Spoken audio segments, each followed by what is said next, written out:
Voltamos para o segundo bloco do seu programa Estude BA, com o patrocínio da Renovare Obras e Serviços, da Comalto Autorizada Volkswagen e da construtora JLV. Também temos o apoio da Zetanet, do CGC Contabilidade e do Vantajão Atacado.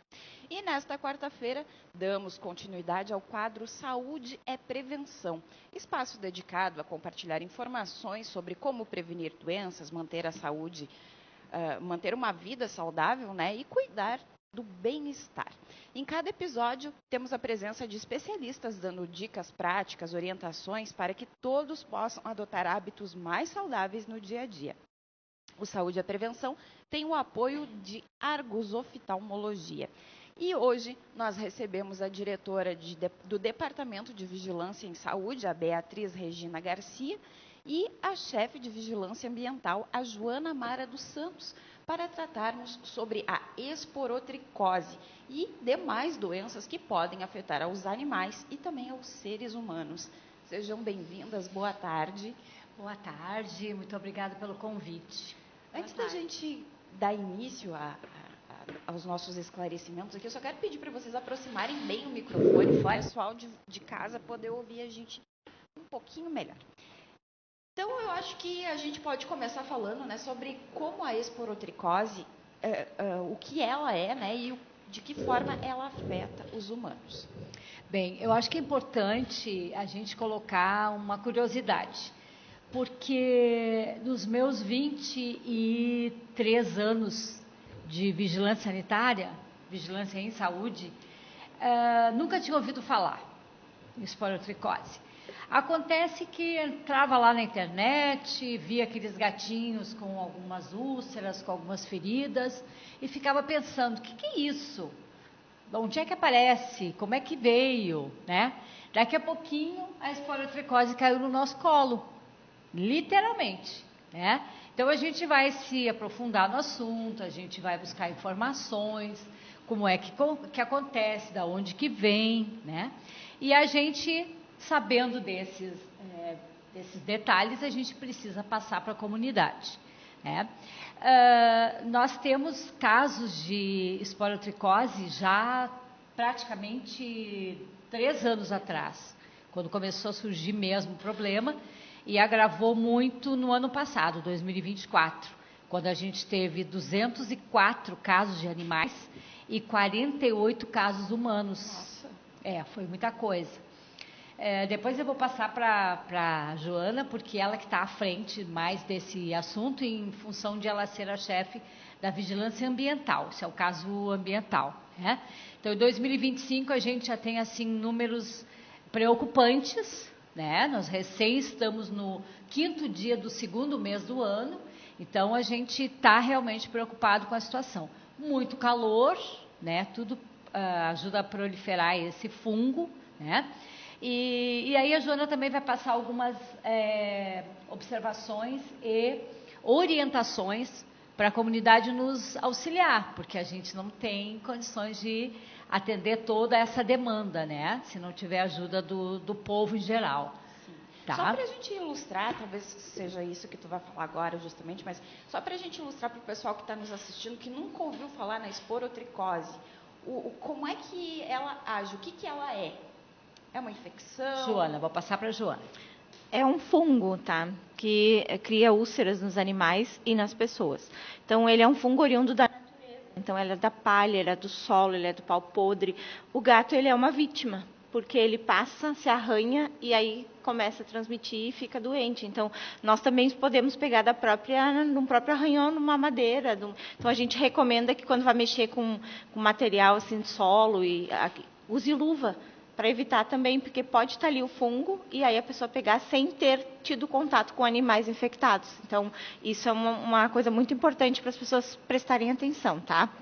E o animal, não precisa descartar ele é só uma vítima. Ele passou por algum lugar que tinha esse fungo, se arranhou, ou até por ele usar muitas as unhas, né, para arranhar tudo, ele deve ter trazido. No momento que ele se coçou, por alguma porta no corpo dele, entrou esse fungo e aí começou o problema.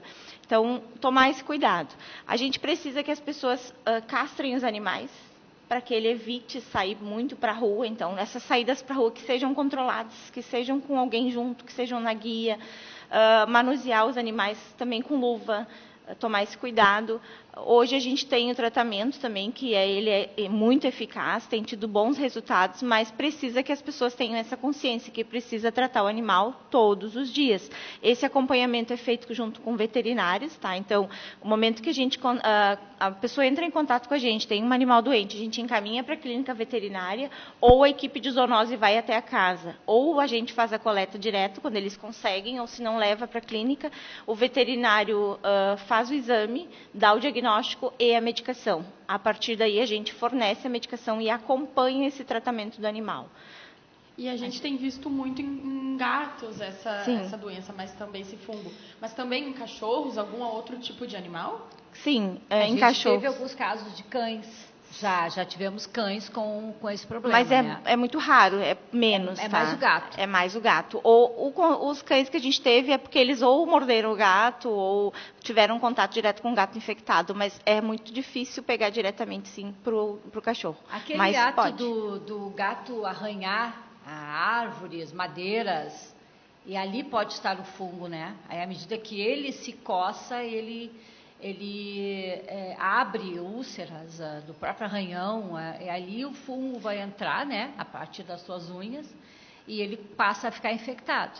Porque normalmente é nas patas, no nariz, assim, no rosto deles, que começa essa infecção. Então, normalmente o pessoal detecta no narizinho ou nas patas, começa a inchar, começa a machucar, então fica ali as feridas.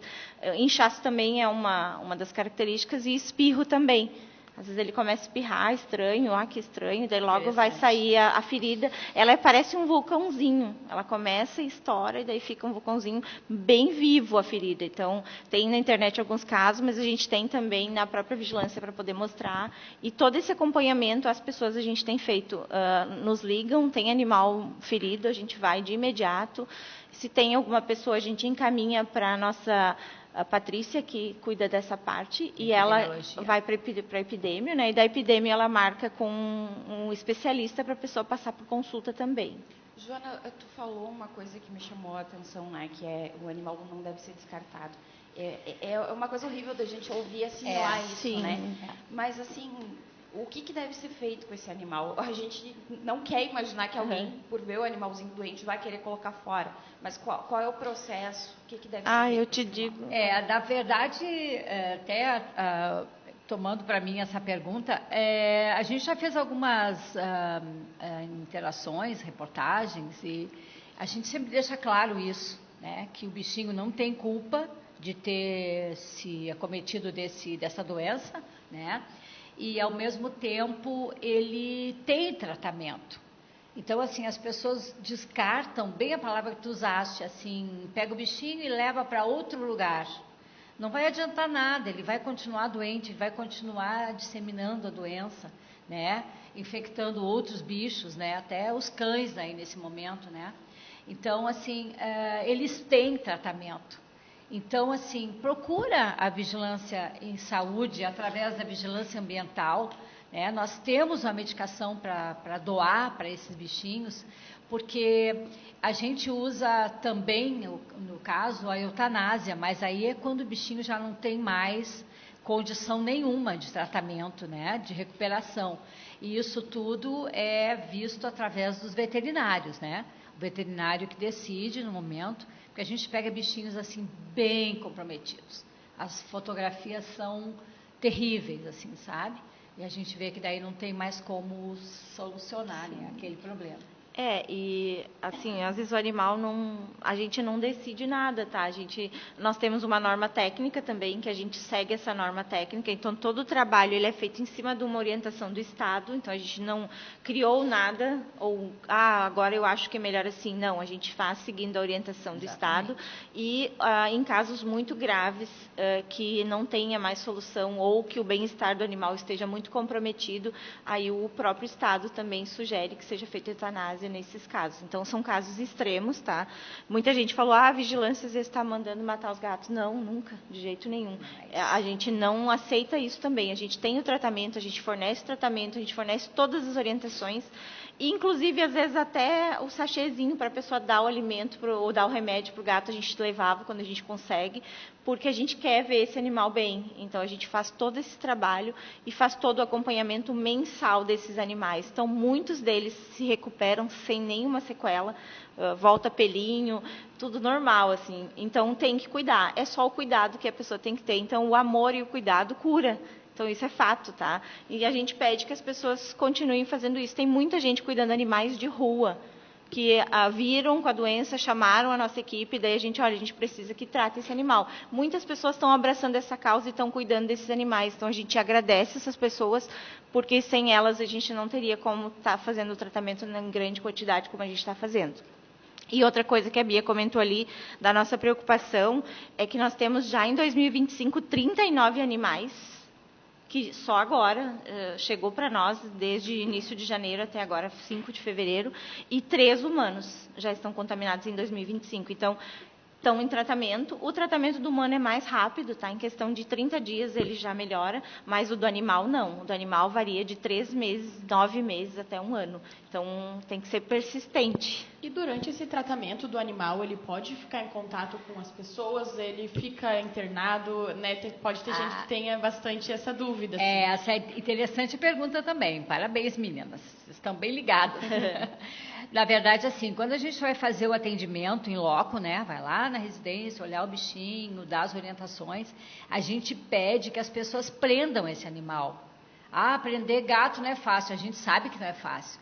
Mas durante o tratamento ele precisa ser vigiado. Então, assim, coloca ele num lugar que tu tenha acesso, uma peça que tu esteja usando, né? Para o bichinho ficar sob vigilância, né? Ele precisa receber medicação todo dia e a continuidade do tratamento depende dessa constância em aplicar essa medicação, né? São cápsulas, né? Que são colocadas na comida, são colocadas no sachêzinho que ela acabou de comentar, né, a Joana. A gente ganha esses sachêzinhos aí em todas as pecuárias no município. Repassa para os proprietários dos animais, quer dizer, eles são super bem atendidos nesse momento, mas eles precisam ter a boa vontade de dar a medicação para o bichinho todo dia, né? Depois, esse local onde o bichinho está precisa ser limpo, de preferência com água sanitária, né? Para a gente matar esse fungo. É um fungo bem difícil de ser inutilizado, né? Exterminado, né? A questão que a Joana falou de castrar, a gente às vezes, o bichinho é bonitinho, vai lá, pega o bichinho, leva para casa. Usem o método de castração, que também a prefeitura oferece, né? Geralmente o bichinho que é adotado nessas condições, ele ganha castração de maneira gratuita, né? Quando for manipular esses animais, por favor, usem luvas. Eu não tenho luva, tudo bem. Mexeu no bichinho, teve que fazer lá um procedimento qualquer, ou deu a comidinha dele, o remédio, né? Lave as mãos, lavem muito bem as mãos com água e sabão. Plástico, né? Exato. Plástico na mão. Exato, porque daí evita essa questão de a gente ter humanos contaminados, né? Porque é nesse momento que se contamina também, né? E a limpeza do pátio, né, gente? Que isso é uma coisa que a gente fala na dengue, a gente fala em outros tantos problemas, mas principalmente nessa questão agora da esporotricose, porque o acúmulo de lixo orgânico, né, que eu falei no início, folhas, madeira, galhos de árvores, tira do seu pátio. A prefeitura também está recolhendo esse tipo de entulho, né? Nós temos agora... começamos de novo a questão dos containers que a gente está distribuindo no município em vários bairros. Esse fim de semana foram 4 ou 5 containers lá que a gente colocou, né? Todos eles ficaram super lotados. Então, as pessoas também estão nos ajudando a retirar esses entulhos das suas casas. Botar para a rua ou levar até o container onde ele está localizado, né? Tudo facilita para a gente fazer prevenção. A Joana antes falou dos sintomas nos animais, espirro, etc. Como é que a gente observa esses sintomas nos humanos? Existe algum sinal assim que me leve a desconfiar que eu estou... Quando sai uma ferida, começa a sair umas bolhas na região linfática. É uma sequência, não sai uma só, sai várias tipo o furunguinho, em várias, é uma sequência, sai 3, 4, assim. Daí tu observa, não melhorou, cresceu, aumentou ou abriu, entra em contato com a gente, que a gente vai com a equipe que já conhece um pouquinho, já observa. Se de imediato eles pedem para agendar o infecto para a pessoa consultar, então a gente faz isso também. E é interessante também ao contrário, né? Às vezes na correria do dia a dia tu notou em ti, não notou no animalzinho. Também ver se pode ter uma coisa a ver com a outra, né? Sim, essa questão que ela falou dessas úlceras que vão aparecendo, elas ficam em linha. Elas sobem, né? A gente tem fotos assim. Tem aqui para te ver, ó. Pode virar nessa câmera aqui que vocês estão aparecendo. Sim, essa aqui, ó. Essa aqui, ó. Isso, acho. Pode aproximar um pouquinho mais. Aí, agora dá para ver. Isso. Então elas fazem uma linha tipo uns furunguinhos, vulcõezinhos que estão explodindo, né? É assim. Gurias, pra coceira, né, gente, também é importante. Dói, coça. Ali só para colocar, quanto aos animais, muita gente andou fazendo denúncias de pessoas que prenderam os gatos em gaiolas ou amarraram os gatos, mas foi durante o tratamento, então as pessoas até, meu Deus, não vieram me perguntar nada, mas estão denunciando, eu estou tratando o animal. Então, muita gente colocou em correntinha, tinha casinha, tinha água, tinha correntinha ali, ele estava preso exatamente porque estava em tratamento. Em gaiolas também, ele se incomoda muito de ficar ali, mas a pessoa não está maltratando, ela está realmente protegendo aquele animal para que ele não transmita mais doenças, então tem esses casos também, tá? E uma dúvida, depois de ter sido infectado, o humano e o animal pode vir a ter novamente esse tipo de fungo? Sim. Infelizmente, sim. Complicado, né? Infelizmente. Como a Joana falou, o tratamento no humano é um pouco mais rápido, né?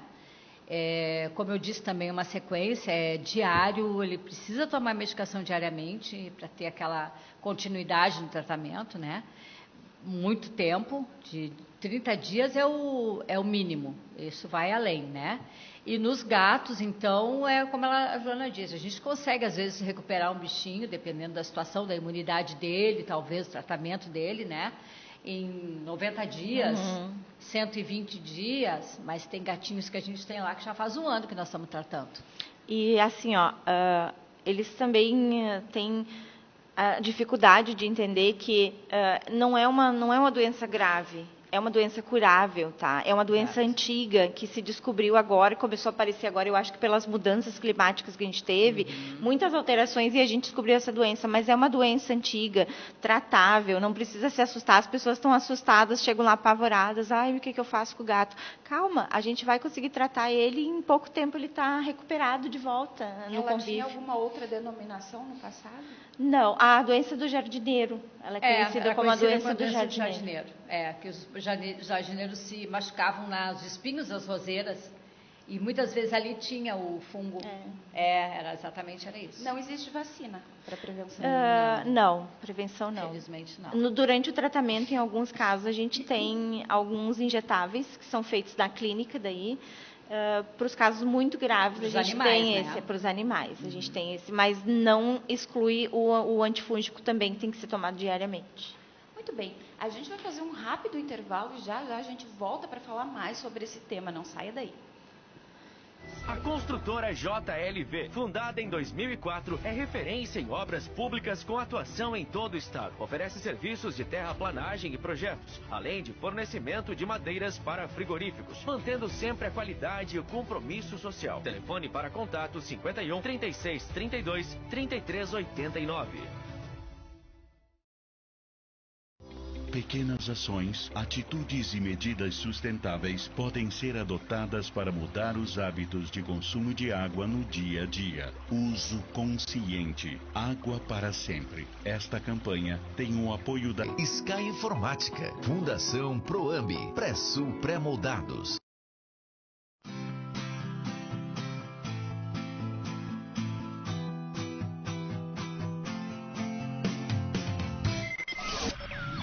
No ar, Estúdio IBA. Informação com credibilidade.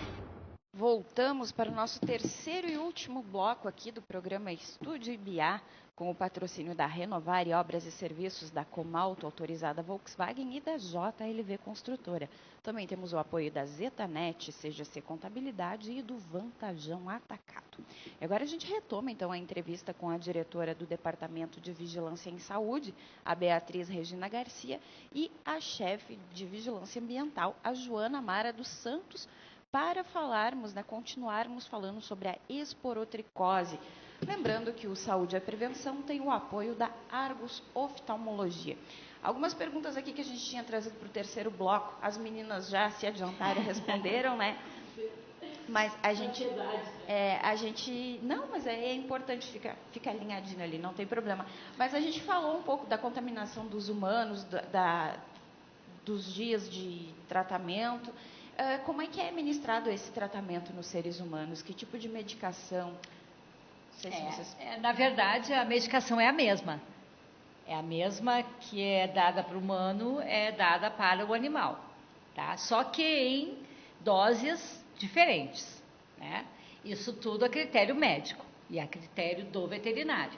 Porque ao ver o bichinho, ele vai notar lá o tamanho, o peso, né? E de igual forma para o humano. O remédio é o mesmo. Tu quer que eu fale o nome do remédio? Não precisa. Não, como tu preferir, se não precisar. É porque é um remédio conhecido. De qualquer forma, vai ter que ir se consultar para ver, né? Exatamente. É melhor não falar, né? Isso aí. Mas é um antifúngico, né? Bem potente, bem usado, né?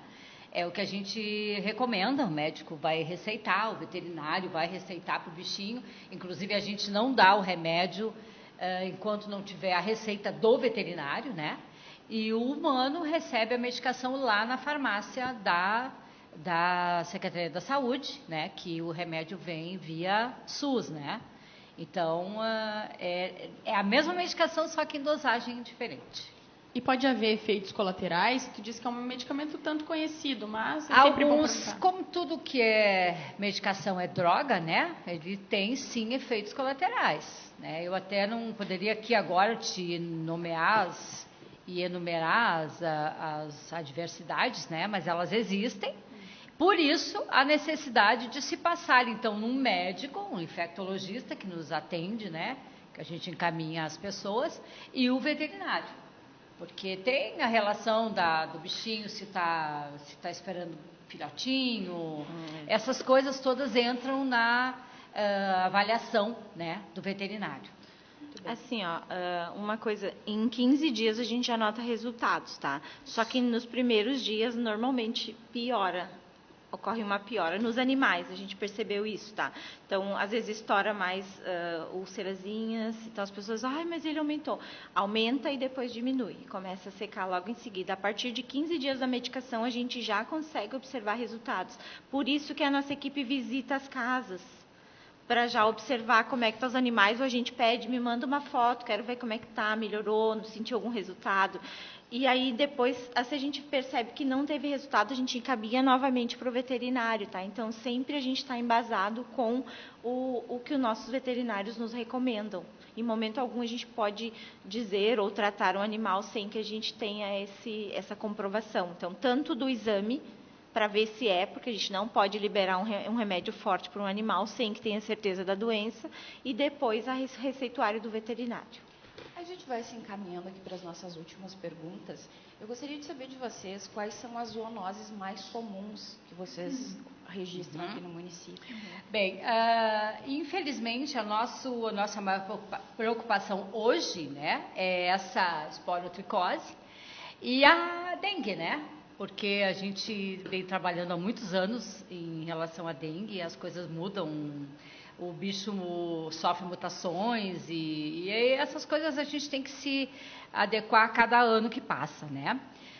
Só para deixar claro que este ano ainda, 2025, nós ainda não tivemos nenhum caso de dengue, por exemplo, que a gente está trabalhando muito, a gente está trabalhando incessantemente, incansavelmente, para evitar que se tenha maiores problemas, né? Também a seca, a falta de chuva está nos ajudando de alguma forma, né?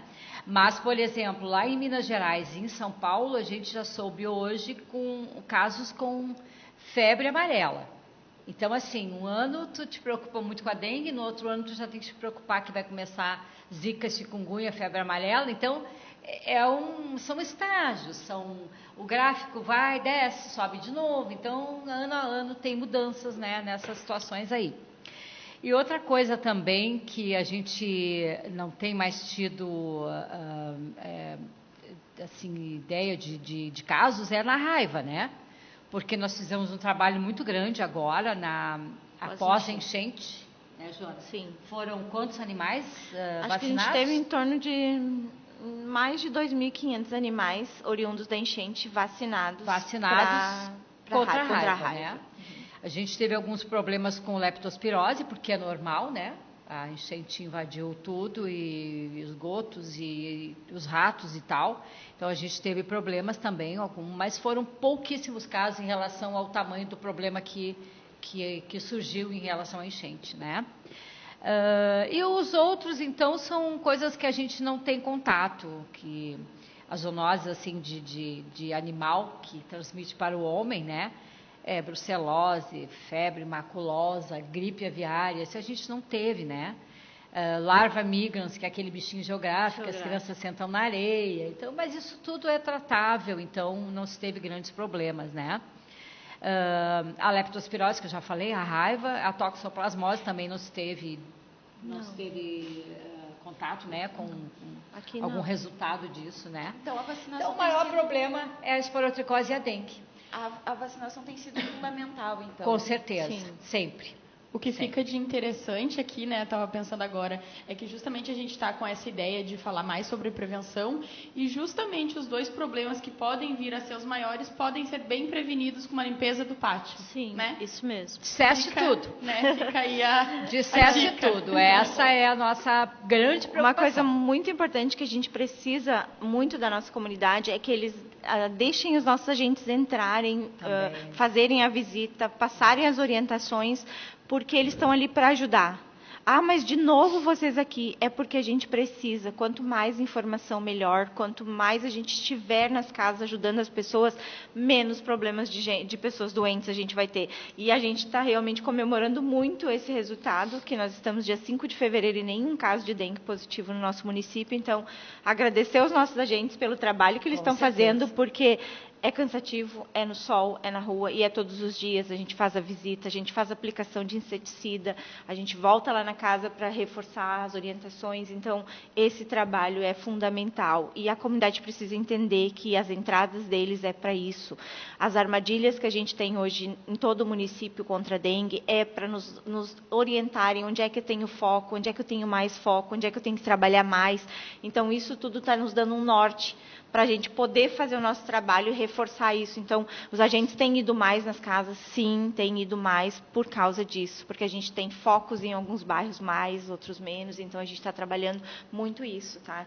Então, muito obrigado para quem nos deixa entrar, para quem colocou a nossa armadilha, para os nossos agentes que estão lá todo dia. Lembrando que esses agentes estão devidamente uniformizados com seus crachás, né, Joana? Porque a gente sabe que alguns municípios está tendo problemas, né, de golpistas tentando entrar na casa das pessoas. Então, é sempre importante ressaltar isso, né, que os agentes têm seu crachá.